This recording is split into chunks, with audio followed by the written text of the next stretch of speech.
I want to welcome you to a new installment into the Invest Podcast. I'm your host, John Ross, aka Johnny Invest.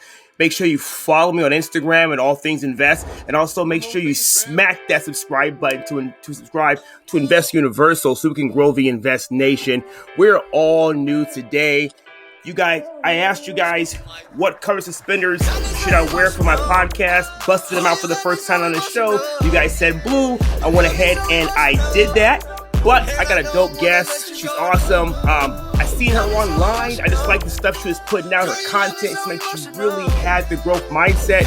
I reached out to her, and she decided and accepted my invitation to come on to the Invest Podcast. I do hope that I pronounce her last name right. I'm going to give it a kick. First name is Jennifer. I know the last name would be Arellano. Arellano, welcome to the Invest Podcast. How you doing today? Oh man, I'm doing absolutely incredible. But before we get started, I really got to get back to commend you all what you're doing and the movement that you're making. You reached out to me. I was so excited to be here and be able to pour into people and really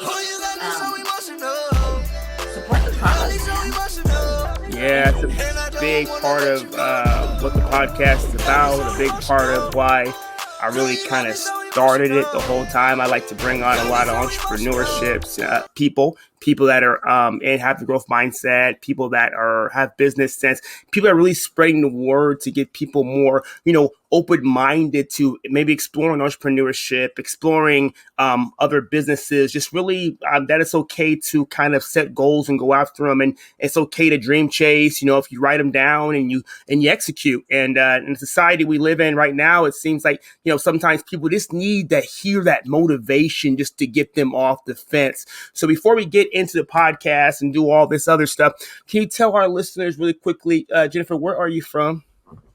So I am from California. I'm a West Coast baby all the way.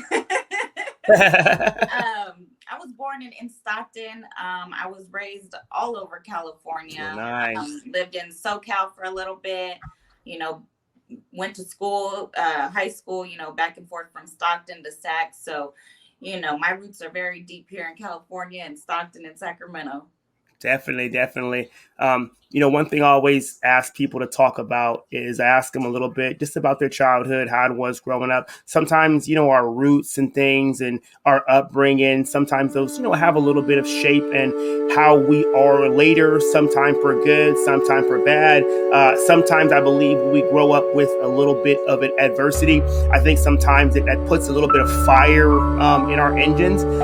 Some of the people that I know that are some of the most successful people, some of the most successful entrepreneurs, people of that nature, they came from a little bit of a struggle, and that adversity just kind of makes you hungry. So we can talk a little bit about how was your childhood growing up in Stockton?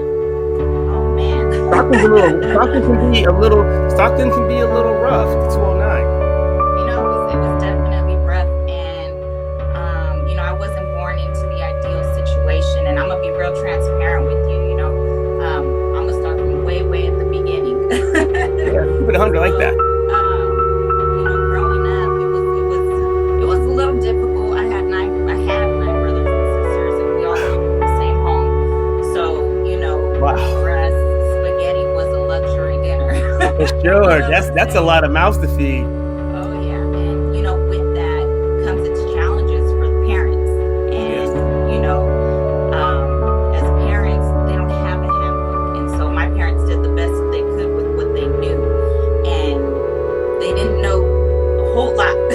Yeah. So Okay. they knew that they had to work and that they had to provide for the people that they brought into this world, but it wasn't an easy job. It definitely wasn't an easy job. We got into our fair share of trouble, and there was a little bit of gang banging involved, and just thugging it out in the streets. So we were in survival mode. Yep. Most definitely.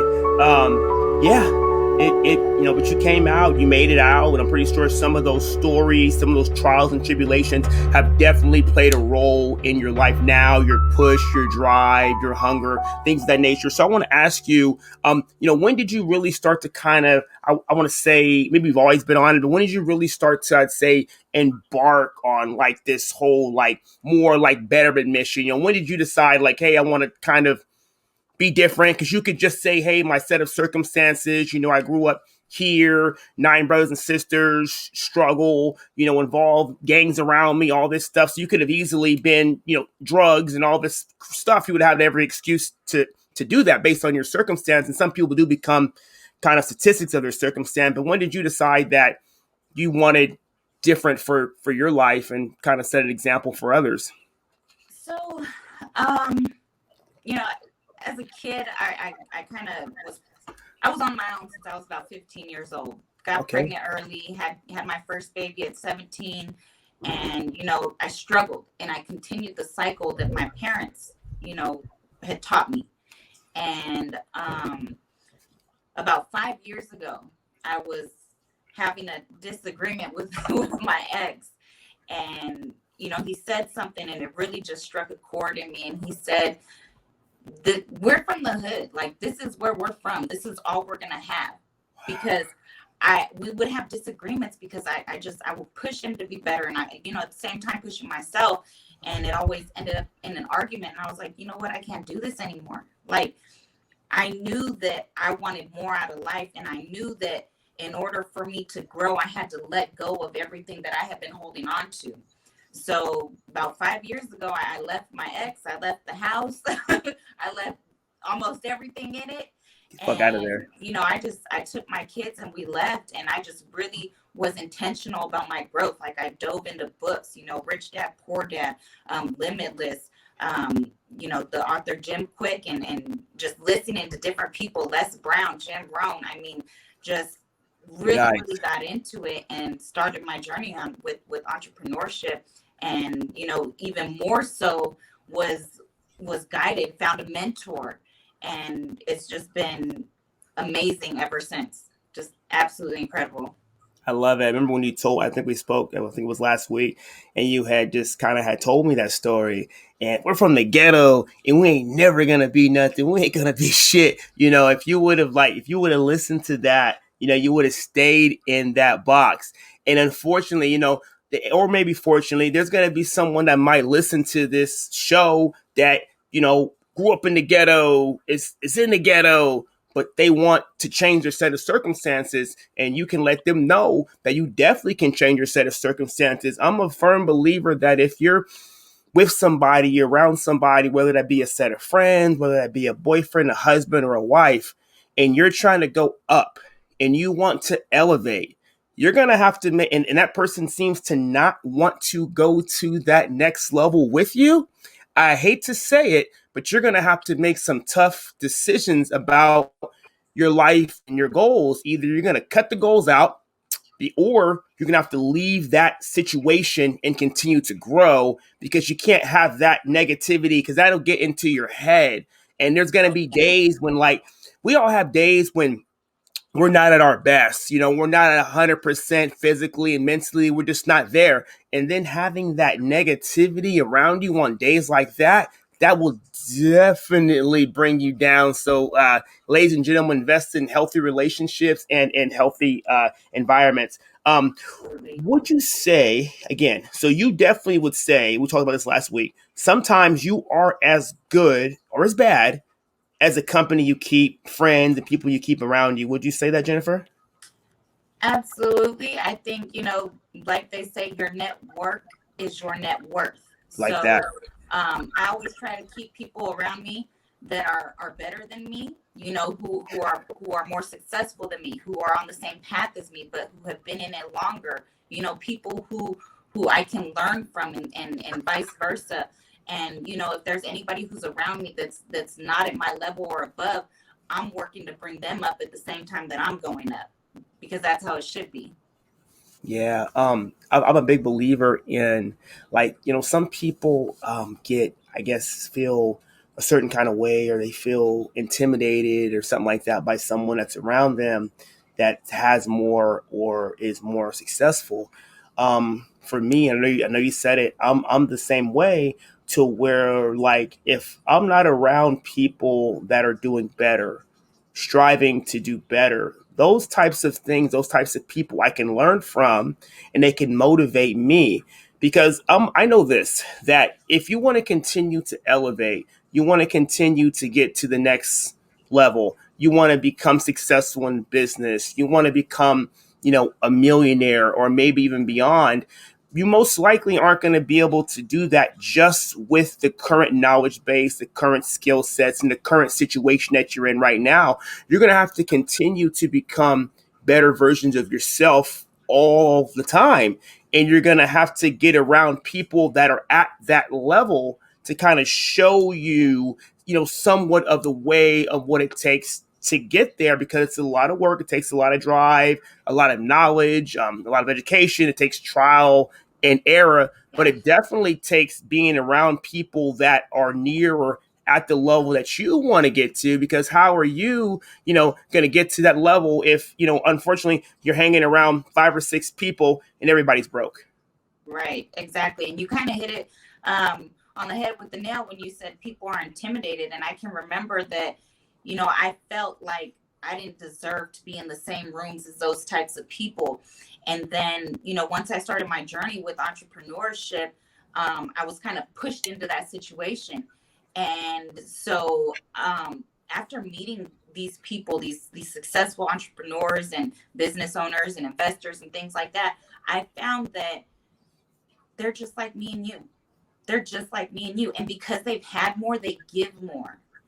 And so instead of shaming me for my past, they welcomed me into my future. You know what I'm saying? And I've been able to gain so much value from those types of people. So if you are in a place where you feel like you don't deserve it or that you don't belong in those rooms, God's going to make room for you.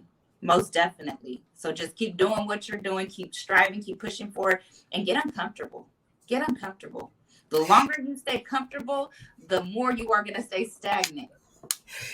That's why I named this podcast, because of you as my guest. I named it "What Comfort Zone," because you have to really say that, what comfort zone, because you're going to be, I believe, you're going to suffer or be uncomfortable one way or the other. You're going to be a little uncomfortable when you're trying, you're exploring, you're doing new things. Mm-hmm. And the fact that there are things that you want to do, but you're afraid to do them, so you don't do them, you're going to feel uncomfortable about that as well. Yeah.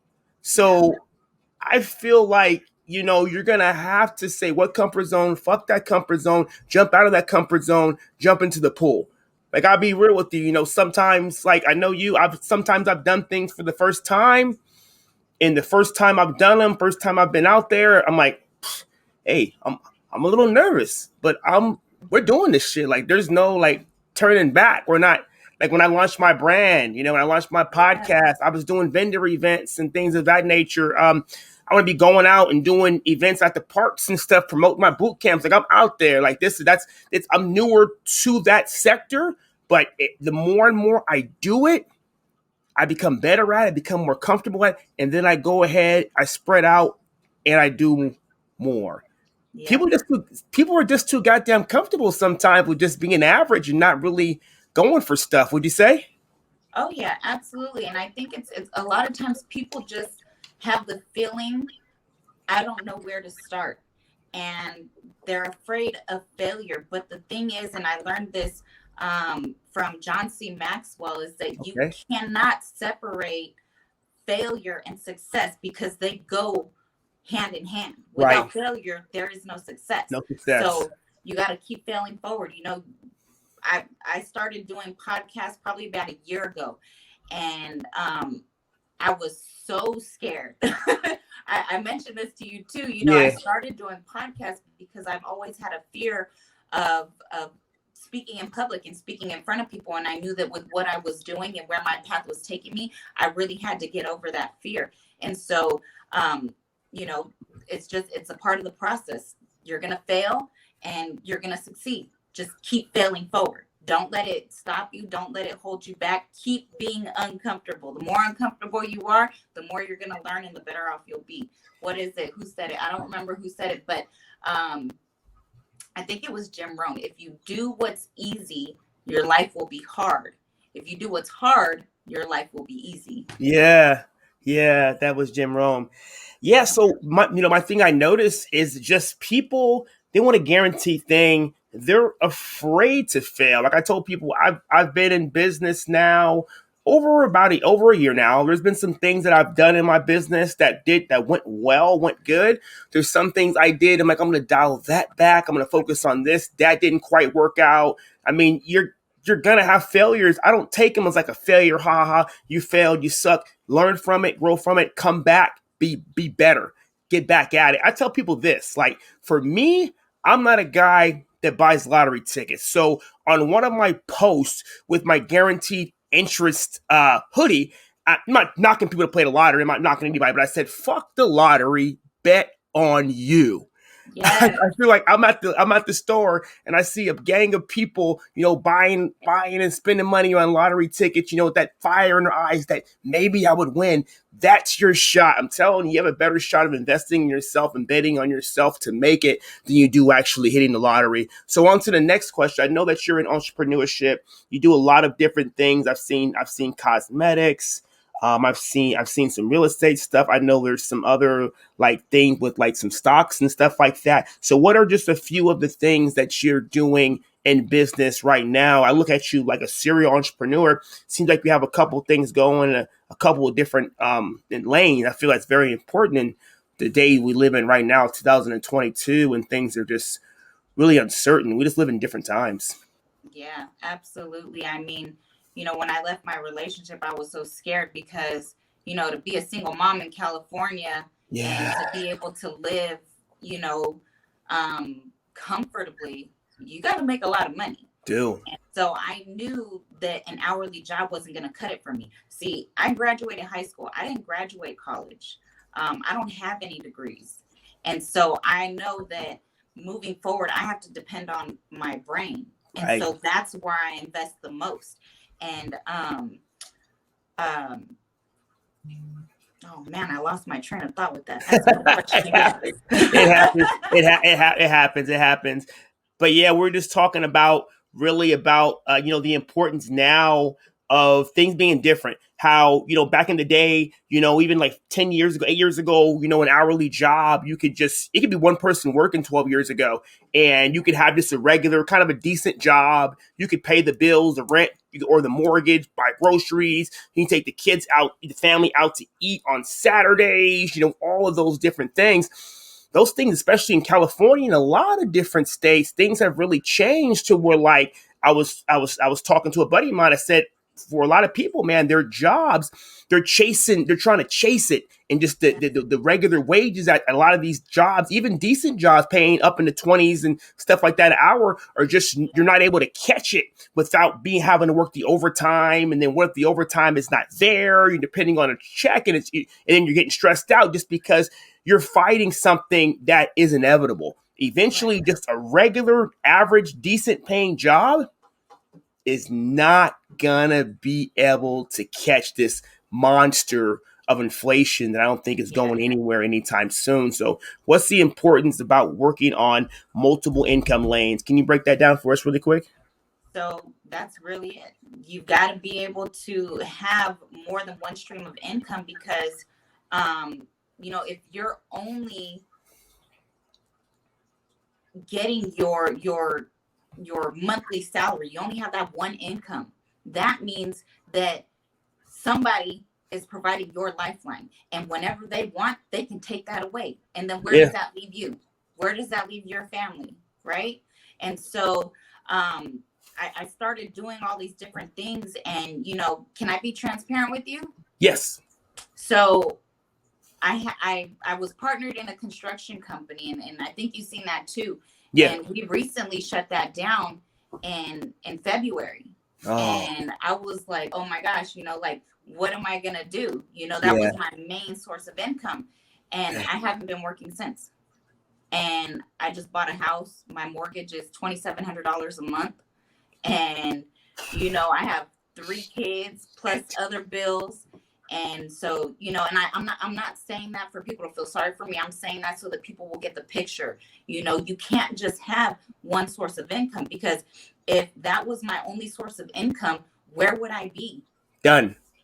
Exactly. So, I started getting into all these other things, but God is so great because his plan is better than yours. He put me in a position to where when that happened, that I was already taken care of. I had the funds saved up. I have the businesses that are already generating revenue on their own.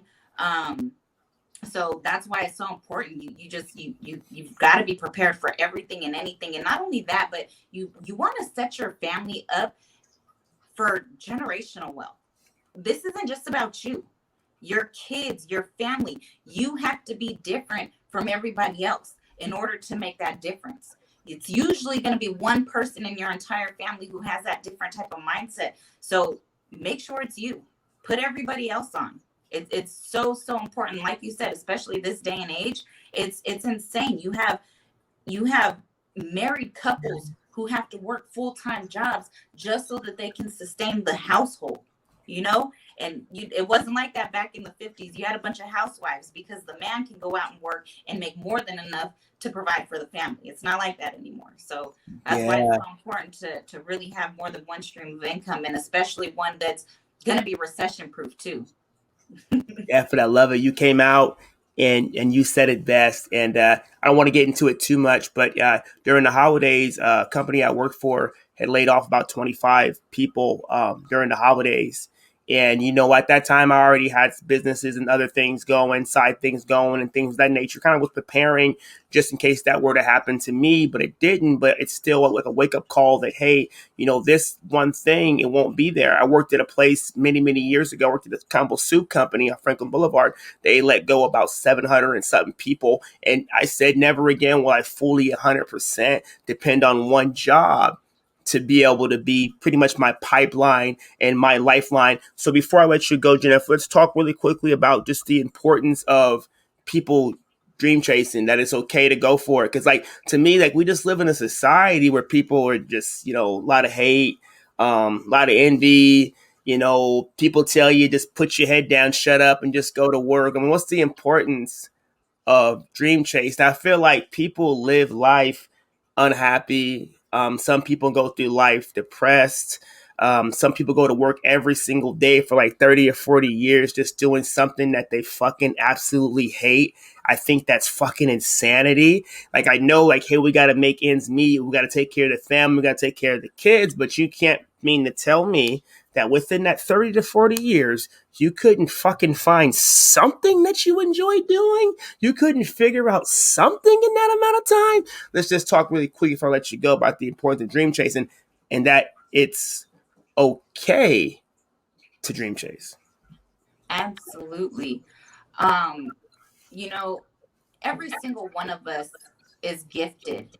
And usually, when you dream or when you have dreams and goals and aspirations, it's what you love. It's something that you have a passion for, and you're usually able to find your purpose. And when you live within your purpose, then you're going to be happy. It doesn't matter how much money that you're making. So whatever gift that you have, find that and contribute to society, or whatever it is that you want. But in order for you to be able to live a quality life, I highly recommend you chase those dreams. You chase those dreams.